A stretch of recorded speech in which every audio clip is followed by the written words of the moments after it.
Paul, we're rolling. Welcome, everybody, to Elephant in the Studio. I'm Paul Beal, and tonight I am here with my very good friend, Rebecca MacLachlan. She is a wonderful artist as well as the manager of events and facilities at the Water Street Studios in the greater Chicago area. So, without any further ado, let's go to Rebecca. Cut!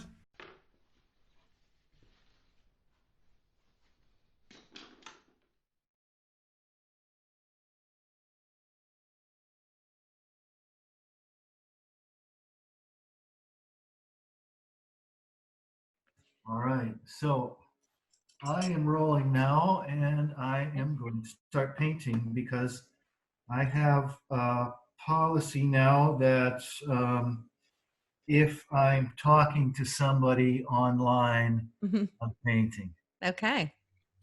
So what are you painting me or are you painting? I'm painting you. Okay. All right. Fair enough. What else am I going to paint? Huh? Right? I don't know. Your surroundings, because, I'm sure you haven't painted those at all. See, I haven't, to tell you the truth. Really? And Okay.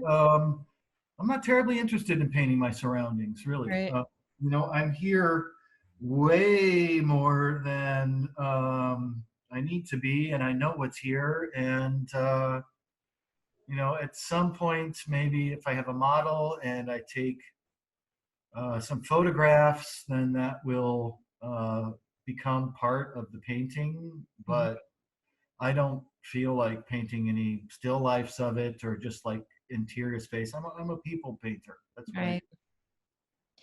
Yeah. So, but let's go back to how you and I know each other. So I met you Perfect. when I was in grad school in Florence, Italy at SACI, which is Studio Arts College International. I think they may have changed the name a little bit to more of a design I focus, think but it's Studio Arts International, actually. okay, there we go.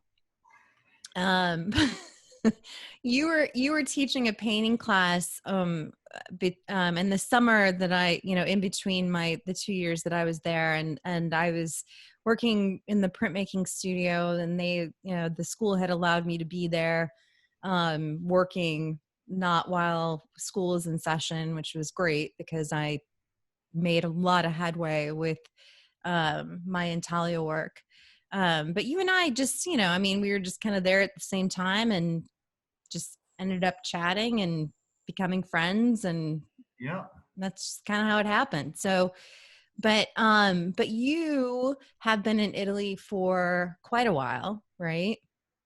Yes, I've been in Italy since more or less fall of 1996 with a few short furloughs here and there in between. Mm-hmm. Yeah, so it's been a Yeah. long time, Yeah. And then you also lived in Germany, I know, for a number of years. right? For three Uh, years. yeah, Yeah. I worked at a winery, if I remember correctly. Yeah, I worked in a winery. I worked at a house painting company, Mhm. and I made some works during that time, but very, very few. To tell you the truth, I was really about just to give up on making works or at least selling works, Mhm. living as a professional artist. Mhm. And that's actually something that happens. I Yeah, absolutely know that one very well. sure. I had given up. I went to undergrad in Colorado, graduated in 2001, and I gave up on art for probably about 15 years. Well, that's a long Yep, time. yep, it is a very long time. Tell But me about the growing pains that you went through getting back into it. oh gosh. uh, But you've gotten back into it in a big way. Yeah, So, I yeah, mean, I have for kudos to sure. you. So yeah, that was really excruciating actually because the self-doubt, the you know, they say it's like riding a bike, but I don't really believe that because if you don't practice um a fair amount every day, or, I mean, if you lose your focus, it's really hard to get back into it. And so Yes. for me personally, it was baby steps. And I remember when I felt like, I really had to go back to it, it was probably in 2010. Uh-huh. And um I just started doing these just really simple sketches, and I'm my work is abstract. The Yes. painting behind me is one of my pieces, and that's a recent piece, You but mean the painting with this little shape in it right there, and that one here? yeah. And but anyway, but yeah, it was tough because I was very self-conscious about it, but I did it anyway, and I started posting stuff on Facebook. And and I even knew that it wasn't very good, but I knew that I had to keep pushing myself to do it. Yeah, And I that's the big thing is push yourself to do Yep. it, And right? I was really uncomfortable. Every single time I posted stuff, I was like, oh man, I know this probably sucks, but I don't care. I have to do it. And I just kept pushing myself, and I kept doing that more and more. And then it became something that I absolutely had to do every single day. Yeah, And then I got better, I remembered, and I found my purpose of, what I wanted to say. And then it just became something that I, couldn't not do. Um, but then yeah, I also, but then what also happened too, back in 2017 was, so for a couple years, from 2015 to 2017, I had been working in a warehouse, on stuff. And I found myself at a crossroads because I knew that I needed to have more of a background. I needed to connect with other artists again. And right. I didn't have that. I had online friends, other artists that I had met through my Facebook posts, which were great. But it really just, I was like, man, I need to go. I think I need to go back to school. Right. Yeah. Right. So I decided that I wanted to go back to school, but didn't. I'd always wanted to live overseas, and I had studied in Italy before, back in undergrad, and um, I wanted to go back. And also, quite honestly, what it ended up being was the cost of going to grad school in the United States was absolutely beyond anything that I was willing to invest in. Right. It Right. just incredibly expensive. And so when I found this program in Florence, it was the best of both To worlds. go out COVID, yeah. Yeah, it was this is totally affordable, and I get to live in Italy for a couple of years. So anyway, so that's kind of how I ended up there. But and then of course meeting you, and then meeting totally. I know. I mean, just said who's interviewing who, and I'm like, yeah, I know. But that's okay. This is a good segue. So, but that's how I came to come to Florence and meet you, and meet so many other wonderful artists that I did end up meeting, and I will never ever forget that. And that's why we're here today talking, because I, I I'm absolutely so glad that I made that decision. So Yeah. Yeah. Good for you. Good. wow. So I think the reason why it's kind of shifted from who's interviewing who is because you have been working on a project, where you paint other people, and friends, and maybe people that you don't know, but the Right. project. Well, tell me about the project, because it's Well, I call it digital boccaccio, mhm, which is very connected to this moment in time, but also connecting to a moment in history, which was in the, I think it was the year 1235 or 1335. mhm, The Black Plague was sweeping through Europe. mhm, and Giovanni Boccaccio, where I'm getting the name for this series, Mm-hmm. was one of the first Italian writers. So basically, in terms of early Italian literature, you have Dante, and then you have Boccaccio. Mm-hmm. And Boccaccio, the really the landmark thing about his story was he invented this scenario in which all these stories were being told. And that scenario was, I believe it was 7 friends were sheltering from the Black Plague up in Fiesole, which is a little hill town up above Florence. Mm-hmm. And to pass the time, each one of them every night would tell a tale, a story. So this book is a collection of the tales that they told why they were stuck in quarantine. So I'm in Florence. I'm not up in Fiesole, but if I look out my window, I can see a tiny bit of that hill. Mm-hmm. And it seemed like really a absolutely fitting sort of thing because his stories are also very bawdy, you know. They're dirty stories. You know, you don't think that in the 12th century you were going to be getting a book published with dirty stories in, but I mean, this is stuff like, okay, the winemaker's wife is having an affair, okay, and the winemaker comes in, so the lover hides himself in the wine vat. Mm-hmm. And the wife makes up some sort of story. Okay, this has been years since I read this. I've ordered the book. I'm going to try to reread it again now. I think you But should. the winemaker's wife is talking to her husband and says, oh yeah, I have to show you something, but I have to be inside of the wine vat. So she crawls in and she's talking to her husband. At the same time, this guy is doing her from behind. This is like the 12th century here. You know? Well, why do you think humanity is Changed. so different now, Nothing though? I mean, changed. We still have plagues.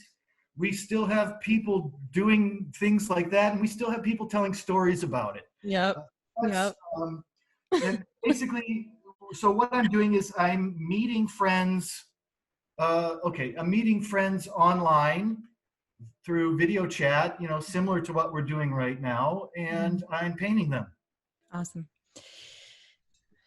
And how many have you done so far?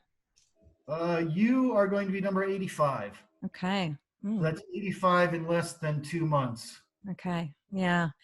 And so yeah, 2 months. My, I know that you and I talked before and you know, we weren't going to talk about quarantine and all that stuff, but How can you not? Yeah. I know. And again, I don't want to focus on this, but you know, this is how we are becoming innovative and, you know, trying to figure out ways to, carry on the best we can. And Right. which is actually why we're talking right now. I don't think that you and I would actually be doing this right now if it weren't for the pandemic. So You're not. no, and that's perfectly fine. But and you know, I mean, but you and I do talk on video chat just as friends and just to catch up on what's going on and making sure that we're okay and we're able to, you know, not be homeless. Right. But I love the fact that one of the things that you and I talked about though is not only with this project, but you've had so much support from people sending you canvas, sending you gesso. It's been amazing. Yeah, I mean, just really, you know, helping you out in any way that they can, and that's incredible to help you with, you know, this project. And Yes. Yeah.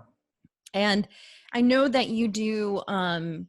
So, you know, let's go back to what you said about, you know, you prefer to paint people. So, you Right. know, with this project, you also have a large series of work that you've done, well, several series over the years, right? So, Well, you know, I've really, and here's, ever since I left grad school, which was when? which was 1996, Okay. And that was where? that was at Bowling Green State University. Okay. And you went there for undergrad too, right? Yes, I did. Okay. Yeah. Ever since I left grad school, Mm-hmm. I really don't consider most of the work that I've done to be a series, Okay. which is, you know, totally opposite of what we're told in grad school. But I have never been a serial worker pretty much until I started doing this digital boccaccio. Okay. Uh, I so don't you think I knew either that. think that finally I've matured, Okay. or it's just a convenient way for me to work at the moment. Whereas before, it wasn't really convenient. Every painting was really started and finishing on really its own accord, and not being worried about, oh, it has to fit into this series or else it's not valid or worthwhile, or something that one should be doing. Right.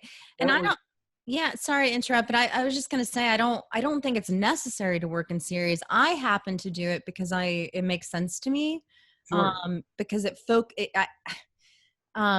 helps me focus on one particular idea, because I do scroll out, Yeah. and and I'll start veering off into a lot of different directions, and then I'll lose my focus. So but you do have some other work in your studio that is not part of this Boccaccio series, though, and I would like to show when you can Uh-huh. some of your other paintings, because they are very different from this series.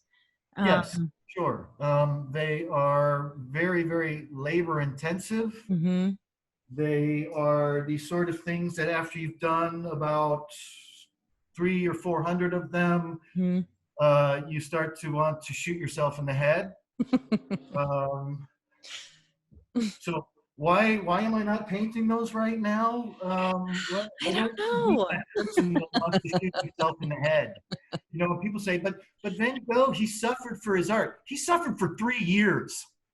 He suffered for 3 years and then he shot himself. I don't want to shoot myself. Yep, I I love want it. to thrive. I Good. want to Good. live I well. don't want you to shoot yourself now. That would suck. Oh, you need. Um, but I understand the suffering for your work, because my work was very hard for me for a number of years, and Right. actually when I went back to grad school, I talked to a lot of the artists that I work with, and I'm like, oh my God, I've been doing this shit for so long. I don't want it to be about this anymore. I don't want it to be about pain. I don't want it to be about all the crap that I went through, and so how do I redirect and focus on something else? And so if anything, that was money well um it was worth it. So but yeah, but your previous work is really incredible, though, and I like it. Don't get me wrong, but I mean, it kills me to make that. It yeah. really does. There's so much Hmm. self-doubt involved, and the thing is that the paintings are, in a large part, sort of about that self-doubt. Right. Paintings are about that, and I want to keep making that. That means I'm condemning myself to live in that self-doubt, and Yep. I don't want to. Right. Maybe after I blow through these digital boccaccios, then I'll take it up and I'll approach it with a whole new mentality, where I don't have to enter that Yep. zone to Yep. make the works that I want to make. Yeah. Sometimes, and I told you earlier, I just got my first troll yesterday. Mm-hmm. Mm-hmm. Who's doing I remember your work that I saw back in 2000 and something, and blah blah blah, and it's like, I don't care. I don't care anymore. I'm past caring what you think about. I mean, I love those works too, but Yeah. that's not the person I want to be right at this moment. So, Right. Right. thanks, but Yeah. Yeah. No, I can absolutely relate to that, because a lot of the work that I have done in the past too is very, very difficult to do. Very much the same sort of thing, where you have to go into a very painful place to do it. right. And it just sucks you dry. It absolutely just exhausts you. And I too have actually, transitioned out of that kind of work. And this painting behind me is one of those examples where it's much more focused on my environment, focused on, and the environment that I've created now is great. So I'm at Water Street Studios in Batavia, Illinois, and I actually grew up for the first 9 years of my life in Batavia, and then moved to St. Charles, Illinois, which is just a couple towns away. And then I lived there until I moved to Colorado in 1996, actually. Um, but yeah, I understand that. And the work that I'm doing now, I'm still there's still a lot of self-doubt because it's new. And I'm venturing into different places within myself that, I'm not used to doing, because I was always so focused on that place of being and, sort of extracting that pain, or extracting, the stuff that, you have to do to create certain types of work. So, yeah, I get that. So how are you progressing on the painting? Good. It's a little bit here, a little bit there, but it's going along. Okay. I'm gonna have to screenshot this in case we run out of time. Well, See how much time I have, and they'll be finished in that amount of time. one other thing that I want to note too. So this whole series. So how big are each of these pieces? These are 15 by 15 centimeters, and they only come in that size. Right. Recently, if you've watched Netflix, there's this really great film starring, what was his name? The guy that did the first Batman, Michael Keaton. Yep. And it's about McDonald's. And McDonald's was founded by the McDonald's brothers in California, and Ray Kroc came and he stole it from them.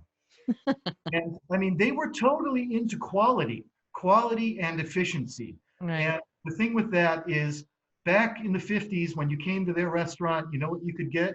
You could get a hamburger, you could get French fries, and some kind of drink, and that's it. That's it. Yeah, I've seen the documentary. Yeah. I'm going back to this original McDonald's quality model, which is you get that, and that's part of what I'm doing. Okay. And if you ask me for something else, well, then you're talking about buying one of my big works. Mm-hmm. And the big works have a big boy price tag on them. Yep. So that's another thing. This is me fighting for my artistic freedom as well. Mm-hmm. I'm sick of dealing with gallerists and collectors who are always trying to give them a lower price. I don't have to do that anymore for those paintings. I can sell these for 55 euros each, Mm-hmm. and I can sit on the other paintings until somebody comes along that really makes it worth my time to sell it, because I spent so much time making those paintings. Yep. And you get into a situation where you have to sell this painting, or else you're not paying your rent, or you can't take your daughters to see their grandparents in the States anymore. Right. And that's another part of this.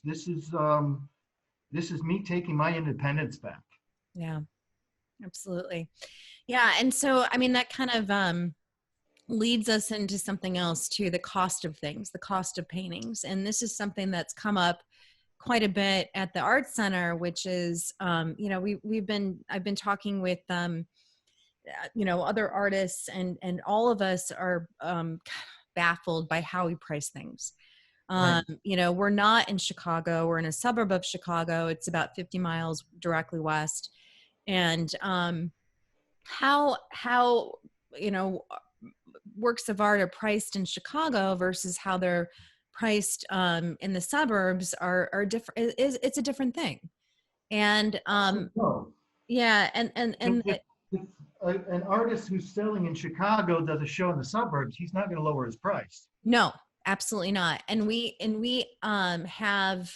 had a lot of shows with artists from Chicago and also from different parts of the country that have shown their work at Water Street. And, the prices have not come down, but we want also to be able to create or to be known as a place where you can find amazing artwork, and that, at a certain price point. So it's always that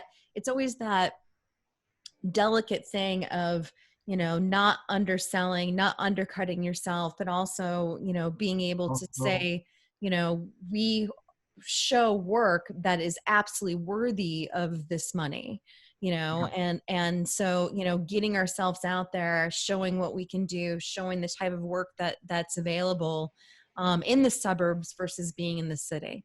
Right. It's always a kind of a tricky thing, but yeah, I mean, I think that's something that every artist has to deal with too. It's like, you put your heart and soul into something, like you were saying with your work, the very intricate pieces, the pieces that, gut you almost, where, you're drained by the time you're done finishing them, where You end up selling your soul for 60% less than what it's worth. totally, totally, absolutely.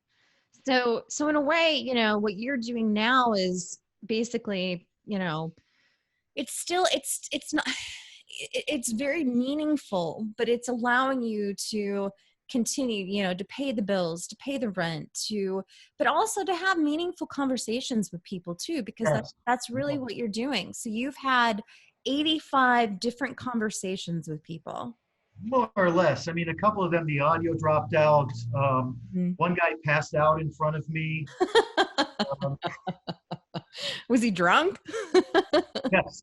Yeah. Okay. Well, I'm just making sure, I mean, Absolutely. like, you didn't have to call, the paramedics or anything, right? Well, I called a friend and let that friend know that maybe Go he check on them. be looked out for. Okay. But of course, I mean, the friend was in a completely different place. Yeah. So, but all these people that you've been painting, they're from all over the world, right? Yeah, mostly they've been Italians, Okay. and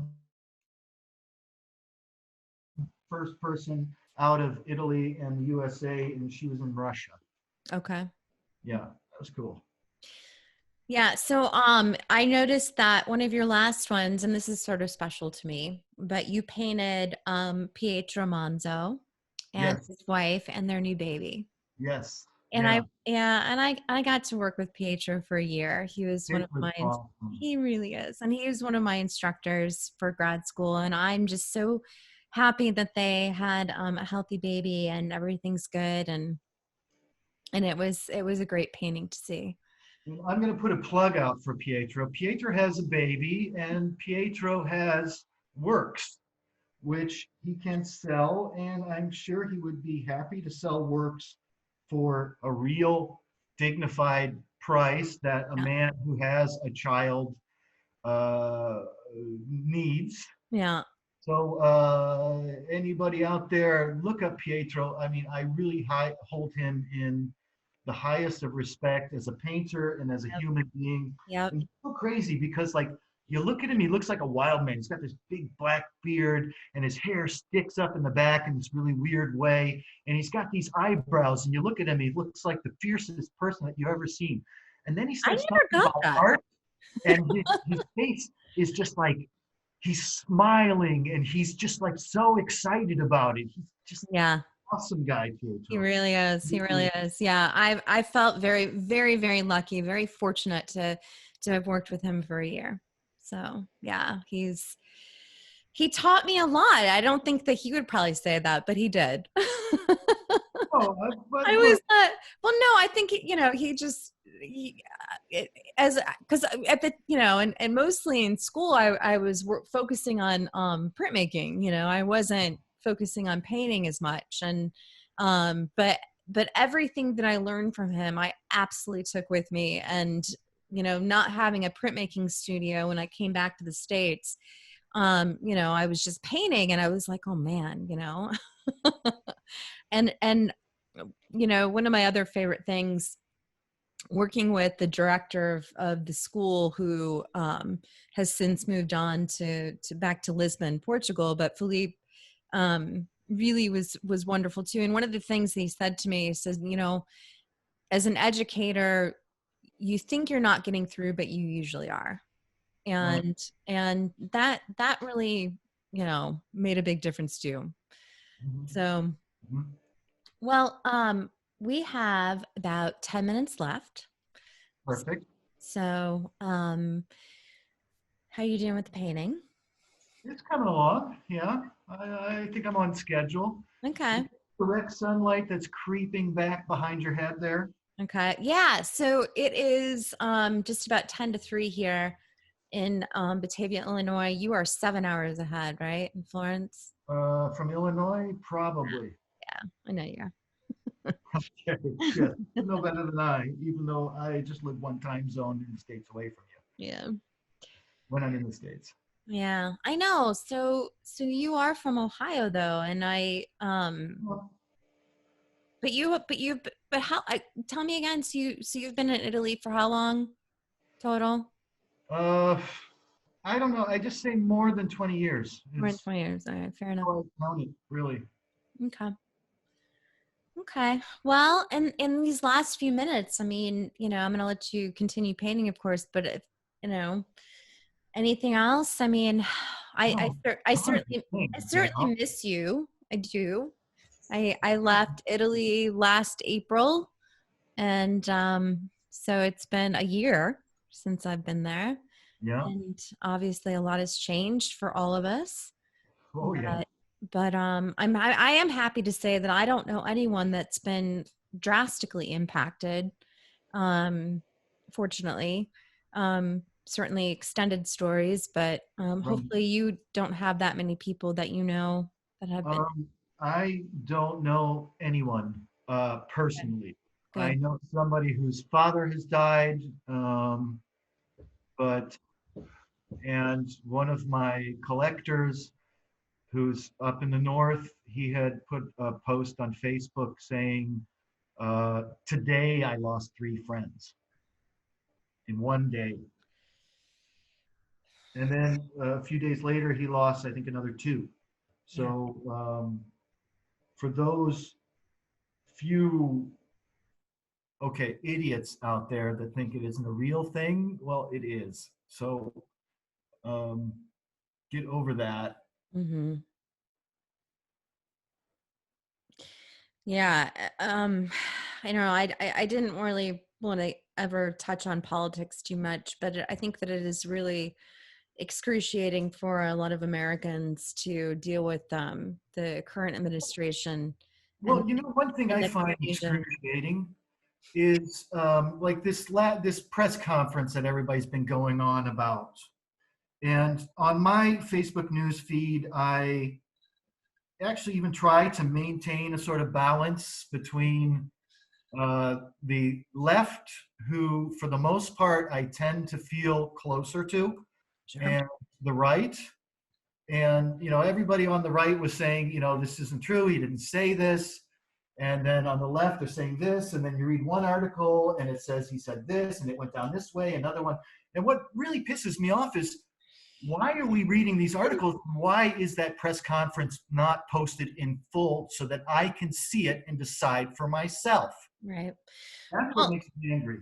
well, they are posted. And so do you listen to NPR at all? I don't, I have to admit. Okay. So NPR, I feel, will post all the press conferences as is. And the Okay. commentary that goes along with it is usually pretty neutral. Yeah. Yeah. I found that, I used to listen to NPR when I was in the States, back in grad school painting. Mhm. And, I'm a Now, big, I'm sure a lot of people would disagree with that, but I do. I mean, like I'm kind of I have family that are on the right and I have family on the left, so I'm very much in the middle of things, which middle of the makes thing. things very difficult. But I honestly do feel that NPR is fairly neutral, and they will just post as is and without all the propaganda or the stuff or the opinions and all the things that Sure. you know Sure. um but yeah, I mean, it's anyway, I think that we um the most important thing is that we get through this together and not point fingers, and because it's not about that, it's about helping each other and trying to figure out the best way to get through this. Right. and Yeah. and I'm really glad, Paul, that you have found this project, and I think that it's feeding your soul, and I think that it's feeding a lot of other people's souls too. You know, I just think so. conversation. Yeah, I mean, Um, it's a dual thing. you Um, know, my models, I'd asked her, will you sit for me? Because this was not someone who was contacting me to have a portrait done, but I contacted her because I mhm, thought she was a really interesting person. right. And she said, "Oh, you've given me something to live till Sunday for." Yeah. Well, that was like, wow, I would Amazing. never have expected that. Yeah, I mean it's these little things. So we are almost at the end of our time. Not yet, not yet. Listen, you've got a couch and a wall. All I need is like 3 minutes. Give You me a got it. countdown, Jaime. You got it, honey. But at the end, we're going to give you another 3 minutes. But I also let's talk about how we can find you and how people Okay. can see more of your work, all of the paintings you've done. You've been posting, you've been archiving, you have a website, you have social media handles. So how Okay. So I am Instagram at paulbeal.com. okay.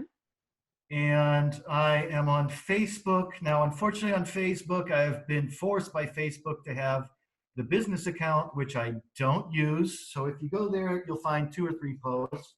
Okay. But if you go to the other Paul Beal account, you'll find it. And the nice thing about my name is there's only 2 people named Paul Beal, spelled B-E-E-L. That's B-E-E-L. Uh-huh. B like the animal with an L stuck at the end. That's me. And so there's only 2 of us in the world, and one of No them is shit. a fisherman, and I am not. Okay. That's convenient. Uh, okay, but then you also have a website, right?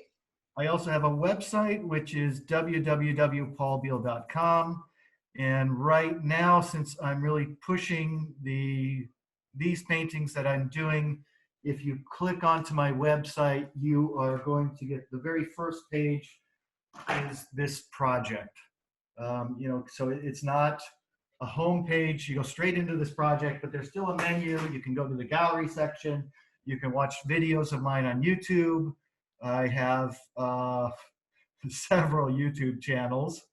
If you want to see the podcast that we've just started running right now, Mhm. that is Elephant in the Studio. Mhm. Very soon, we are going to have a podcast out, which is one not to miss. That's all I'm going to say is just one not to miss. So trust me and go and check it out. Okay. Um, and especially if you have any interest in bondage, or you just like watching a train wreck happen, click on that video. Let's see, where else am I? I don't know. I'm all over. All you have to do is search my name and you find me. So All right, Levy, we're gonna shut it down because I have to pee. But we're gonna let you finish painting. okay, well, the painting, as soon as I just put a little bit of tone over your upper lip, because for some reason that spot has been left empty. And oh yeah, I have to shade down here. Here's where the boccaccio part comes in. Hmm.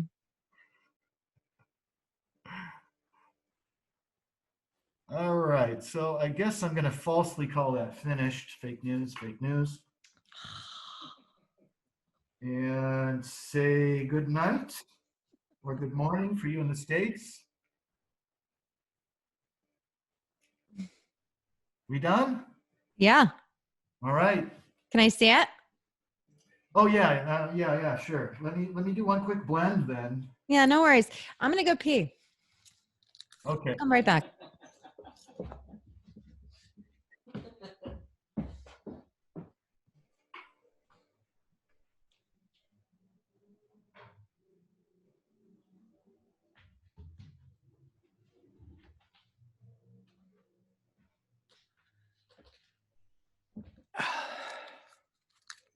Hey, Jaime. Now you have to start all over. Hey, you better not say that to me. You know what happened last time. I just didn't want you to be alone. Oh, thank you. I was in the producer booth before, but now I'm here to keep you company. Okay, awesome. Awesome. I suppose I should probably give her some eyebrows, huh? If you feel like she needs eyebrows, I mean, Well, I mean, really, most of the painting, to be honest, has been about her painting and not so much about her. But, that is kind of about her as well, anyhow. well, so here's the interesting thing about this painting that's hanging behind us. We just hung it today because before it was just a blank wall. And I said, I need the Marina Abramovich We need- hole in the chair so I can pee. we need an intriguing background for the show. Uh-huh. And it's taking me so long to convince Rebecca that I deserve to have one of her pieces in my house. Well, a lot of the reason why. No. All right. You don't have to yell. Here, just sit down. No, the reason why I didn't want to bring it over is because one of the other resident artists is coming up with a really amazing website, and he wants to showcase just a few of us, and I'm one of them. Okay. And so I wanted to leave my paintings in my studio because he was going to come by and photograph them. I see. Okay. Yeah. Well, that's all right. Yeah, these producers, they just don't understand our needs. Yeah, I mean, it was a huge compliment though, because it's all of the really senior artists at Water Street who, I mean, it's more the professionals, there's a lot of hobbyists and crafty people, and not to say that their work is bad, it's just crafty, Sure. So yeah, it's just different. So but anyway. Okay, so are you ready for the reveal? Yes. Does it look like me? Well, kind of, but as I was saying to Jaime when you were peeing, Oh, what? really this painting has been more about your painting than you. So. Oh, nice. I love it. Cool. Nice. Thank you. Okay, so wait a minute. And this is what we do at the end. Oh, we got the sunlight coming in. That's what that is. Yeah. Yeah, that's what I said before. What is Okay. that? Because on the screen it's just a white Yeah. rectangle coming in. Yeah. It's because there's two skylights. What we do at the end of every portrait is I announce your number, and you, Rebecca, are number 82. 82? I thought I was 85. Well, let me see. No, Lovey, I think. Because there's these two up here. No, you're 84. Okay. You're 84. Yes. So one more, and I'm only 15 away from 100. All right. Well, we're going to get you there. I decided a couple days ago I want to paint 1 million people before I die, and then I did the math, and I thought, okay, maybe 30,000. 30,000 is still pretty respectable for your golden years, right? Yeah.